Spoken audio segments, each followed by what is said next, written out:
Question 1. A man deposits in a bank rupees 8 in the first year. पहले एक साल में वो 8 रुपये जमा कराता है, सेकेंड ईयर 24 और तीसरे साल में 72. Find the amount he will have deposited in the bank by the 5th year. Total amount हमें बतानी है कि जो उसने 5वें साल के इख्तिताम तक जमा कराई होगी. तो हमारे पास जो डिपॉजिटेड अमाउंट है, डिपॉजिटेड अमाउंट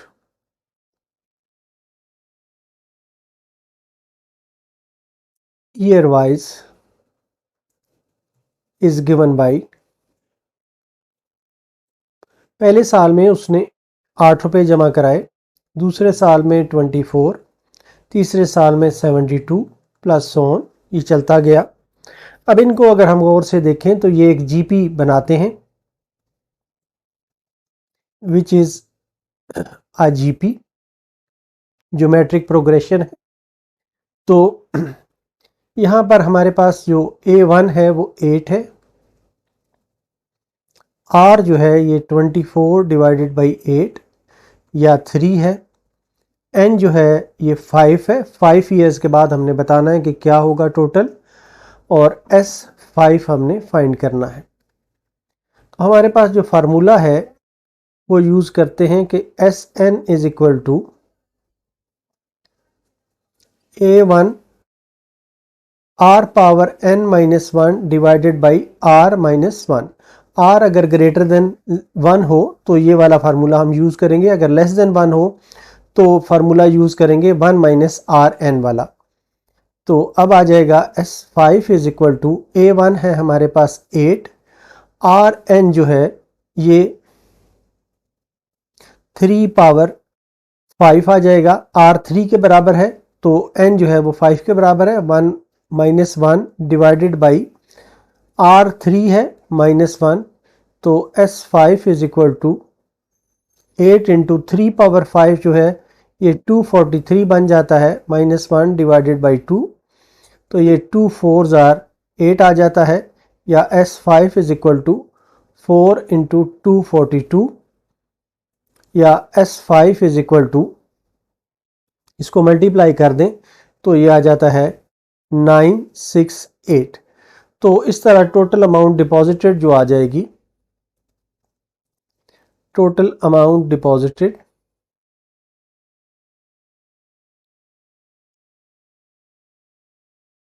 आफ्टर 5 years ये होगी ₹968. इस तरह ये हमारा आंसर होगा. Question 2. A man borrows 32,760 without interest and agrees to repay the loan in installments. एक आदमी ने 32,760 रुपये लोन लिया है, कर्जा लिया है किसी से, और इस पे इंटरेस्ट उसने वापस नहीं करना, लेकिन असल अमाउंट वापस करनी है, लेकिन इंस्टॉलमेंट्स में, किस्तों में वो वापस करेगा. Each instalment is being twice the preceding one. हर इंस्टॉलमेंट जो है जो पहली से पिछली जो इंस्टॉलमेंट दी है उससे दुगनी होगी. Find the amount of last instalment. हमें लास्ट इंस्टॉलमेंट की अमाउंट फाइंड करनी है. If the amount of the first instalment is ₹8. अगर हमारी पहली इंस्टॉलमेंट जो है उसकी अमाउंट जो है वो 8 रुपये हो, तो हम इसको सॉल्व करते हुए सबसे पहले सपोज करते हैं कि हमारी जो फर्स्ट इंस्टॉलमेंट है वो है A1. Let A1 be the first instalment, then A1 is equal to 8. अब क्योंकि यहाँ पर ये कहा गया है कि each instalment being twice the preceding one, तो हर इंस्टॉलमेंट जो है वह दुगनी है पिछली इंस्टॉलमेंट से, तो A2 जो है वो 16 हो जाएगा और A3 जो है ये 32 हो जाएगा और सो ऑन। इसी तरह ये चलता जाएगा। अब हमारे पास इन टर्म्स में से जो R है वो हम निकाल सकते हैं। वो आ गया है 16/8 इज इक्वल टू 2। A1 हमारे पास है और SN जो है वो SN जो है ये टोटल अमाउंट है 32,760। तो हम जो फार्मूला यूज़ करते हैं using SN is equal to A1 into R power N minus 1 divided by R minus 1।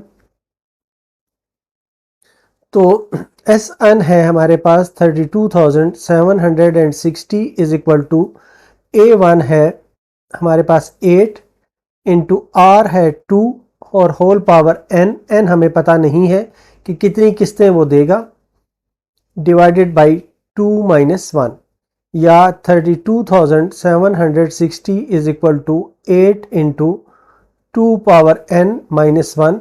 Both sides को 8 से डिवाइड कर दें तो ये आ जाता है 2 power N minus 1 is equal two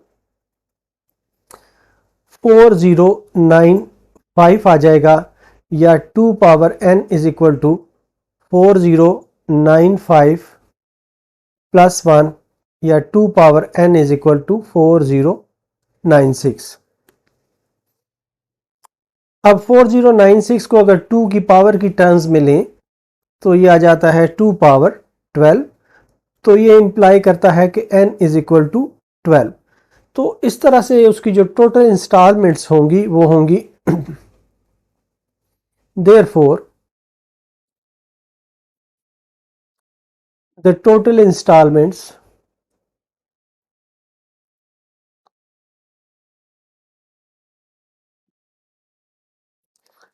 is equal to 12। तो हमें जो फाइंड करना है वो है find the amount of the last instalment. जो लास्ट इंस्टॉलमेंट है मतलब है कि A12 कितनी होगी वो हमने फाइंड करना है। तो विच इम्प्लाइज हमें फाइंड करना है A12 is equal to what. तो हम फार्मूला यूज़ करते हैं यूजिंग, हमारे पास फार्मूला था nth टर्म का ज्योमेट्रिक प्रोग्रेशन में, ये था A1 R power N minus 1। तो A12 आ जाएगा हमारे पास। A1 है 8, R है 2 और N है 12 माइनस 1। तो ये आ जाएगा 8 इंटू 2 पावर 11, या ये आ जाएगा 8 इंटू 2048। तो ये बन जाएगा 16384। A12 ये आ जाएगा। तो इस तरह से लास्ट इंस्टॉलमेंट की अमाउंट होगी amount of last instalment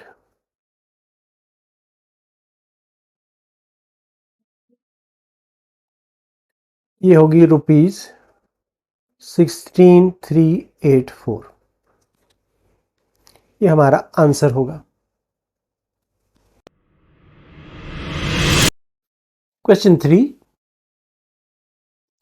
the population of a certain village is 62,500।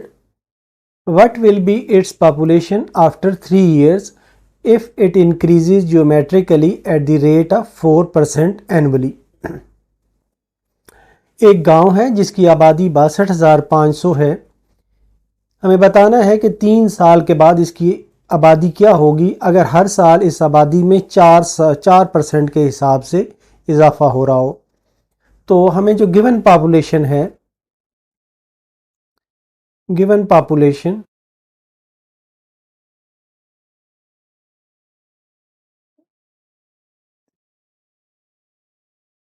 ये है 62,500। पहले साल के इख्तिताम पर आफ्टर फर्स्ट ईयर ये हो जाएगी 62,500 प्लस 4% ऑफ 62,500। मतलब है 62,500 को मल्टीप्लाई करेंगे 4% से तो ये इजाफा इसमें होगा। ओरिजिनल पॉपुलेशन तो ये है। तो ये बन जाएगा 62,500 प्लस 4/100 इंटू 62,500, 100 से डिवाइड कर लें तो ये आ जाता है 62,500 प्लस 625 को हम 4 से मल्टीप्लाई करें तो ये आ जाता है 2500 या ये आ जाता है 65,000। पहले साल के इख्तिताम पर जो पॉपुलेशन है वो 65,000 हो जाएगी। इसी तरह next year after second year,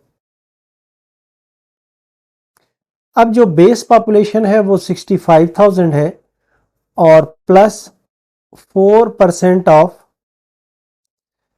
65,000 इसमें ऐड होगा, तो ये है 65,000 प्लस 4/100 मल्टीप्लाइड बाई 65,000, तो ये आ जाता है इसको सॉल्व करेंगे तो ये आ जाता है 67,600।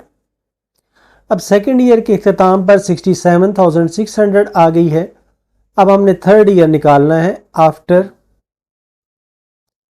3 इयर्स ये होगी 67,600 प्लस 4% ऑफ 67,600, तो ये आ जाएगा 67,600 प्लस 4/100 मल्टीप्लाइड बाई 67,600, इसको मल्टीप्लाई करके हम ऐड करेंगे तो ये आ जाएगा 70,304। तो इस तरह पॉपुलेशन जो 3 सालों के बाद होगी, so the population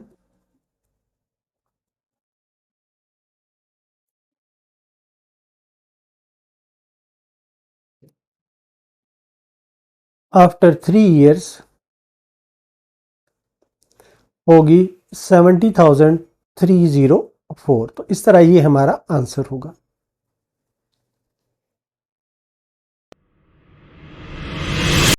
question 4, the enrolment of a famous school doubled every 8 years. हर 8 साल के बाद इसकी जो एनरोलमेंट है वो डबल हो जाती है। फ्राम 1970 टू 1974, ये वो पीरियड है जिसके दौरान ये डबल हो रही है। If the enrolment was 6,000 in 1994, what was the enrolment in 1970।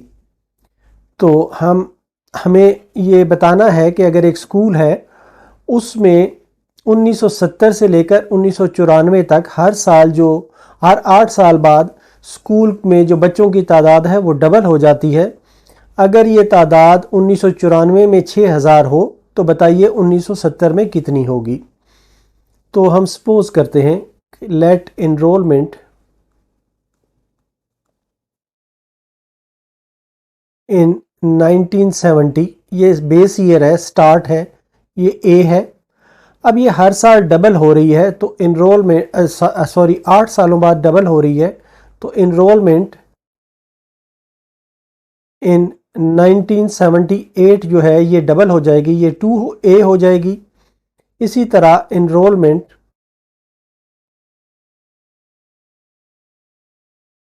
Nineteen 84 जो है ये हो जाएगी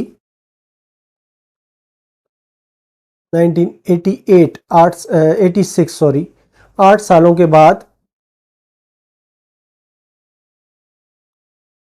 86 में हो जाएगी ये 4A। और इसी तरह एनरोलमेंट इन 1994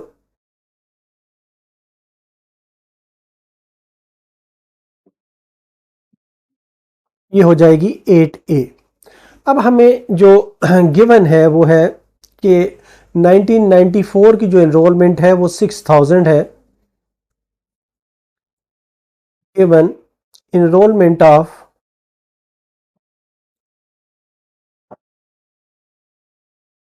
1994 जो है ये 6,000 है और ये 8A के बराबर है, which implies A is equal to 6,000 divided by 8, या ये इम्प्लाई करता है कि A is equal to 750।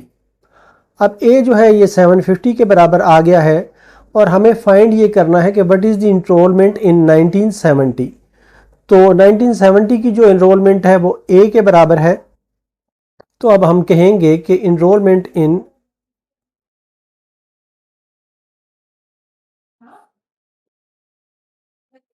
Enrolment in 1970 is equal to A, ये वाला ए।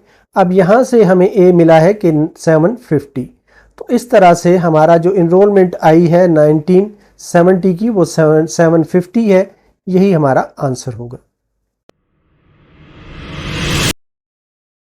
Question 5, a singular cholera bacteria produces 2 complete bacteria in half hour। एक सिंगुलर जो cholera का बैक्टीरिया है वो 2 बैक्टीरिया प्रोड्यूस करता है आधे घंटे में। If we start with a colony of bacteria, हम किसी एक तादाद से शुरू करते हैं बैक्टीरिया को। How many bacteria will we have in n hours, n hours में हमारे पास कितने बैक्टीरिया हो जाएंगे टोटल। तो हमारे पास जो स्टार्ट है, इफ़ एट स्टार्ट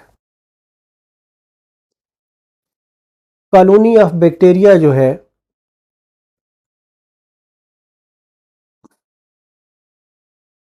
इसमें जो तादाद है ये ए है और हर आधे घंटे बाद ये डबल हो जाते हैं। मतलब है कि हर आधे घंटे के बाद ये 2A हो जाएंगे, फिर आधे घंटे के बाद 4A हो जाएंगे। तो after every half hours interval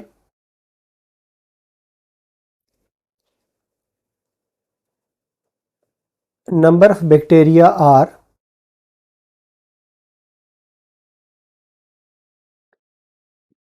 ये बन जाएंगे, पहले ए है, फिर आ जाएगा 2A, फिर आ जाएगा 4A, फिर ये आ जाएगा 8A, 16A और इसी तरह ये चलता जाएगा। ये आधे घंटे के बाद है। अब 1 घंटे के बाद क्या होगा कि यही चीज़ जो है ये इससे ज़्यादा डबल हो जाएगी। तो इन 1 आवर इंटरवल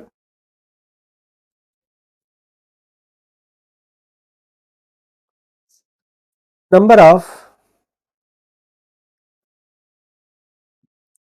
बैक्टीरिया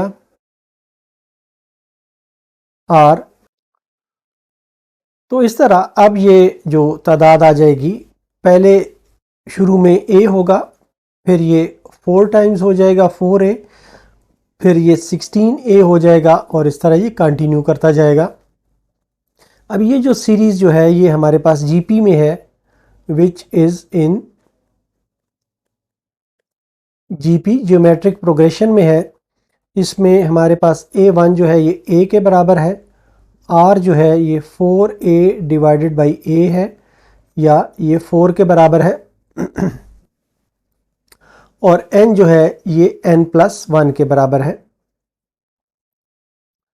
तो हमें फाइंड करना है nth टर्म के n आवर्स के बाद ये कितने होंगे। N+1 ये इसलिए आया है कि ये 1 घंटे के बाद ये रिज़ल्ट आ रहा है, तो इस तरह ये पहली टर्म बनती है। ये जो टर्म है ये इसके अलावा है, ये वाली जो टर्म्स हैं ये n बनती हैं और ये टर्म्स जो हैं ये एक अलहदा है, इसलिए इसको N+1 हमने कहा है। तो हमारे पास अब यूज़ करते हैं हम formula using an is equal to A1 R power n-1। तो an+1 हो जाएगा, an+1 is equal to A1 है A, R पावर n है n+1 -1, और यहाँ पर R जो है इसकी वैल्यू हम 4 पुट करते हैं जो हमारे पास आ गई है। तो ये आ जाता है A इंटू 4 पावर n या A इंटू 2 पावर 2n। तो इस तरह ये हमारा आंसर होगा।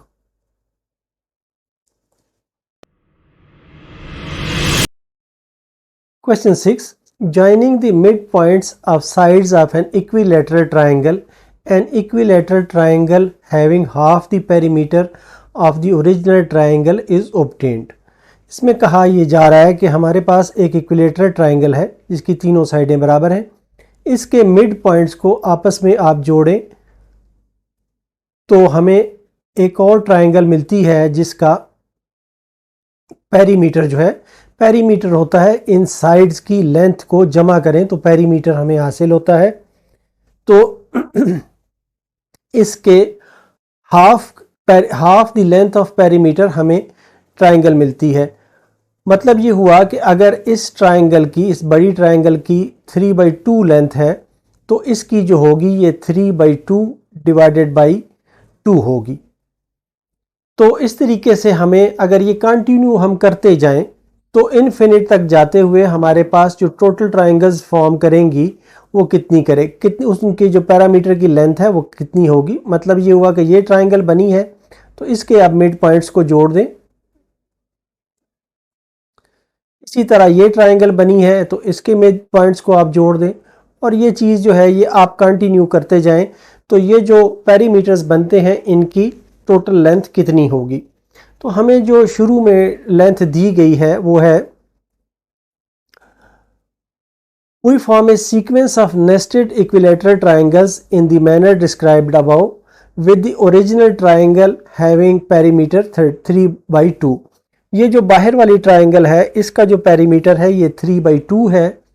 What will be the total perimeter of all the triangles formed in this way?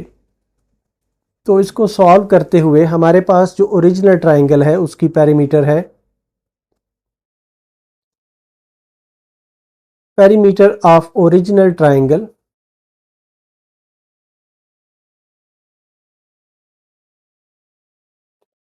is equal to 3/2। अब हमारी जो सेकंड ट्राइंगल है ये वाली जो ये हमने बनाई है इसका कितना होगा। पेरीमीटर ऑफ सेकंड ट्राइंगल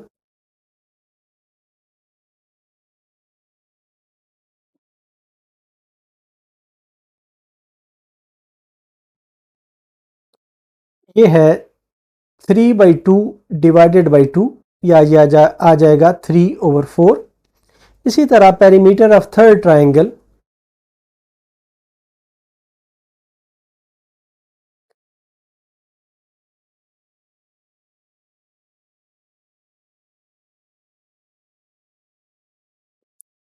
ये है 3/4 डिवाइडेड बाई 2, ये आ जाएगा 3/8। तो ये जो सीक्वेंस बन रहा है हमारा इसी तरह ये चलते जाएंगे और एक सीक्वेंस हमें हासिल होगा और वो सीक्वेंस होगा therefore we have the sequence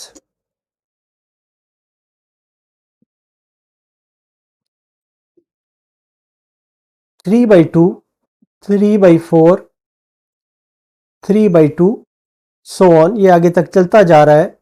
ये हम देखते हैं कि ये एक जीपी है विच इज इन जीपी, एक ज्योमेट्रिक प्रोग्रेशन बनाता है और ये एक इनफिनिट है। ये सीरीज जो चलती जाएगी इसका हमने सम फाइंड करना है। Now we have to find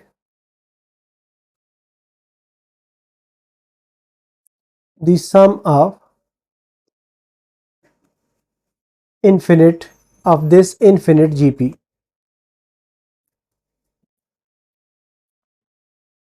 infinite GP है जहां पर हमारे पास आ जाता है A1 is equal to 3/2, R जो है ये है 3/4 डिवाइडेड बाई 3/2 या ये है 3/4 multiplied by 2/3।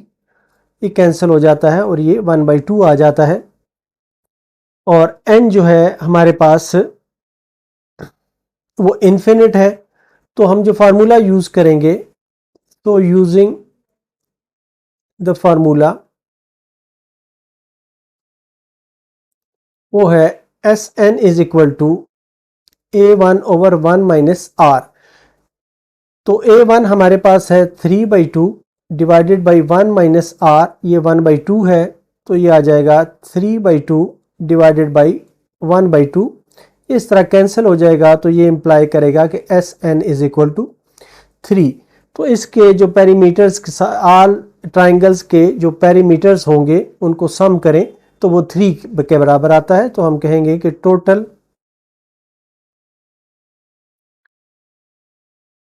Perimeters of all the triangles is equal to 3। तो ये हमारा आंसर होगा।